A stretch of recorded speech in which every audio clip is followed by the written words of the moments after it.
like a generalised fear out there. I remember for something from my sins, ending up lecturing a group of policemen at the University of Western Sydney on peace studies. I don't know why they were in the peace studies course, but they were. And they kept saying things like, what would happen if a submarine suddenly surfaced outside Bondi and started firing at us? What would we do then? We would want the Americans then. And, you know, you'd say to them, but there's got to be a context. Why would they, you know, this was the Soviet Union then, why would the Chinese suddenly surface at Bondi and stuff? Harold Holt.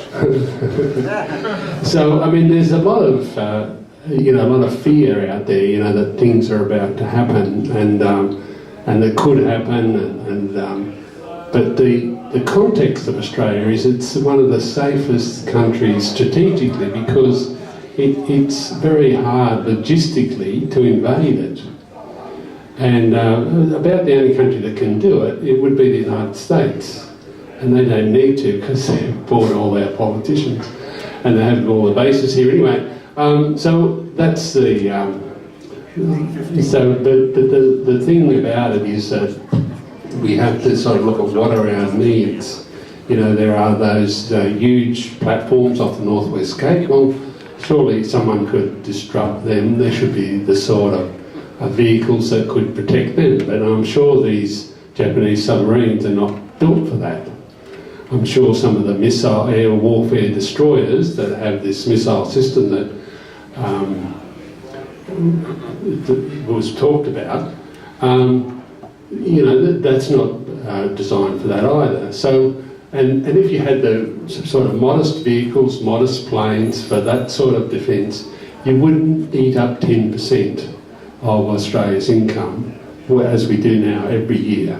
Given our growing embeddedness in the American alliance, our growing integration into the American defence system, and America's pivot towards Asia, and the growing conflict between America and China, and the potential loss of American hegemony in the Pacific, and potential military conflict, and our support for a right-wing nationalist regime in Japan, Abe's administration, what's it possible, if we fail to achieve a neutral position and remove these bases from Australia, what's a possible, maybe dystopian future for Australia if we fail to achieve this, the required independence, given our growing economic dependence on, or integration with China, and our, next to our political subservience to the American alliance?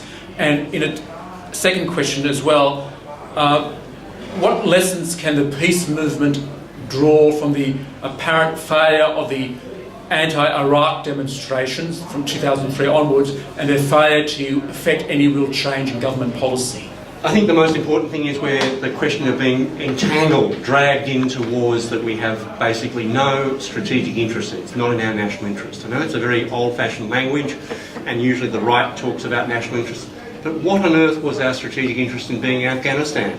What is our interest in being in Iraq? There isn't any. It's been massively counterproductive, if anything else, generated more terrorism. So I think we shouldn't be afraid of asking the question, what are our national interests, and not let the right own that. I think it's really important there.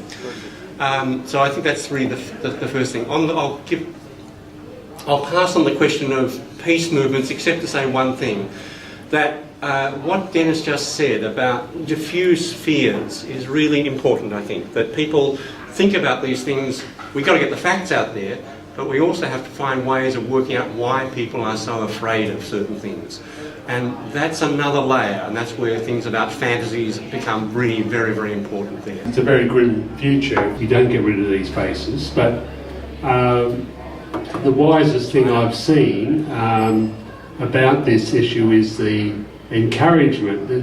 The Australian government should be encouraging a good relationship with both. There's no need to say we're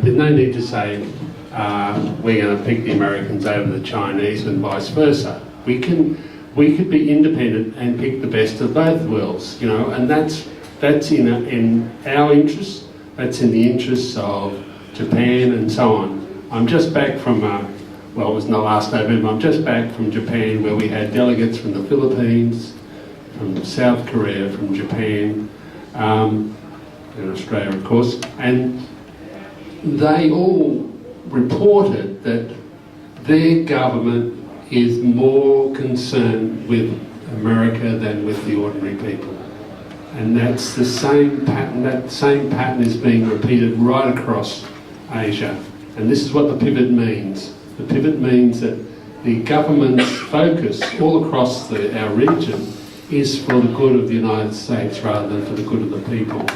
And this is what we've got to push against. Now, as a result of what happened in 2003, I'm sure I can't give a fantastic answer in a couple of sentences, but one of the things I think we failed to do was that we were too polite. That we, when we were in the rallies in the city, we filled the streets. We should have invaded RAAF Richmond. We should have taken that crowd out to Richmond and invaded the place and made the place, made the people sit up. We were too polite, and that requires a lot of guts, and a lot of the people who came in were just new, but the thing we've got to fight against now is because people were incredibly inflated by all, getting 500,000 people in the street, and then to suddenly have Howard just say, doesn't mean a thing, doesn't mean a hill of beans. I didn't realise that you'd been so involved with Malcolm Fraser's work.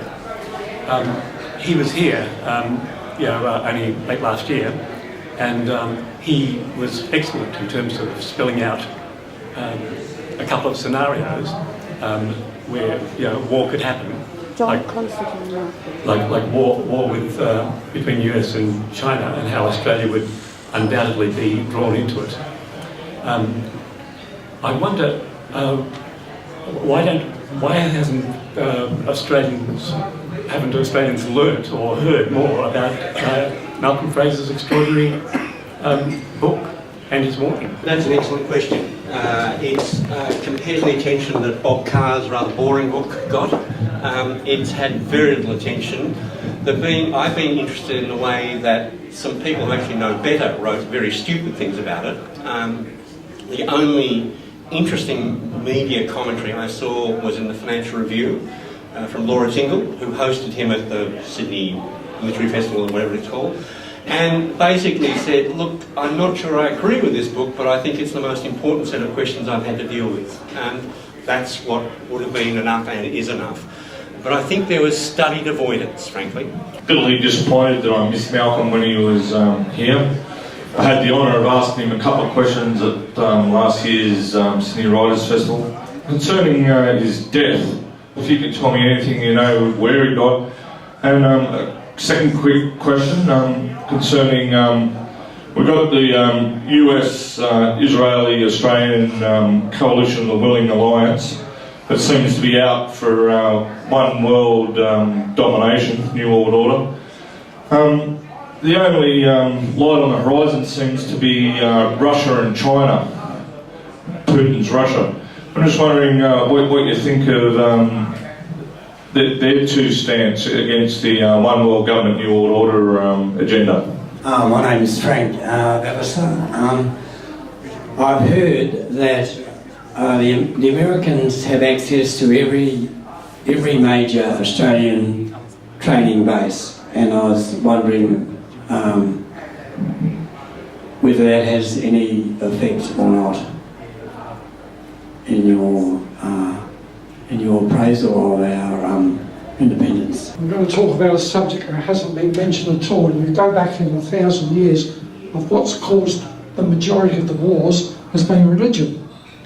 Now, lately, when I say lately, in the past 30, 40 years, the Islamic contingent of the world's population seems to be getting stronger and more militaristic all the time. And there's a lot of Muslims that live in, I'm not against them, but a lot of them live in China, the western part of China, enormous quantities.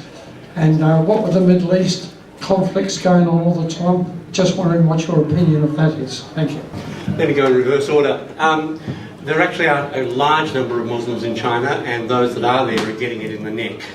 The beneficiaries of the American defeat in Iraq were Iran and China. China basically got a free hand to bash up Uyghurs in the Xinjiang province and other provinces of China. And they're having a very bad time. And I think it's important to sort of differentiate what's happening.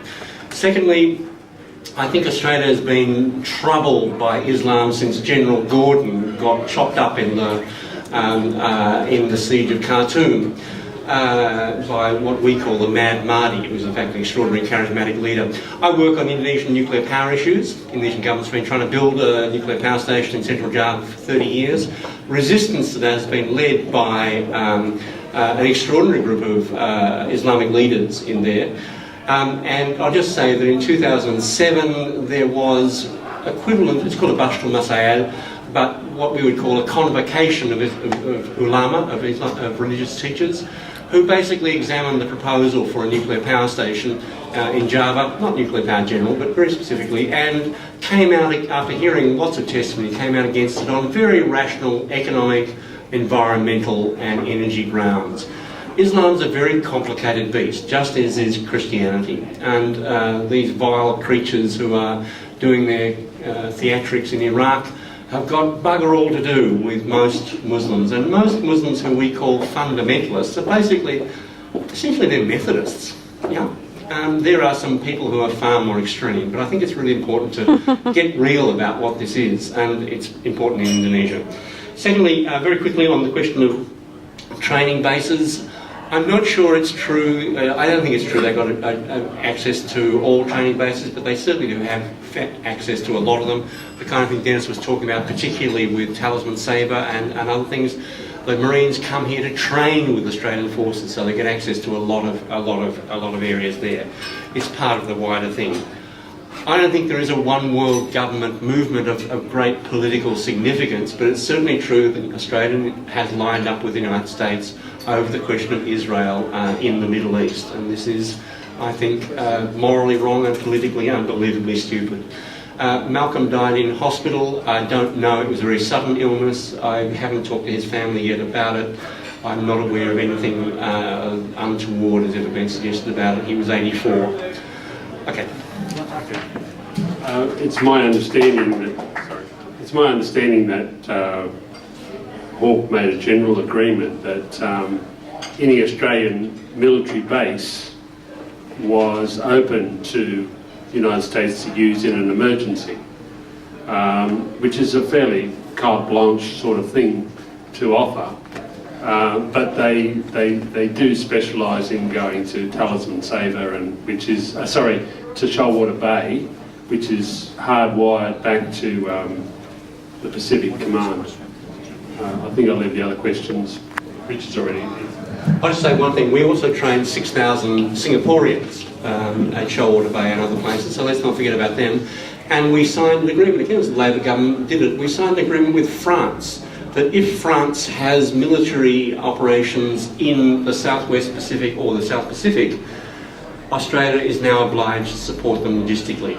There's a referendum in French Caledonia, otherwise known as Kanaki, very shortly, and we are obliged to support the French if they, as they say, feel the need to put down any rebellion.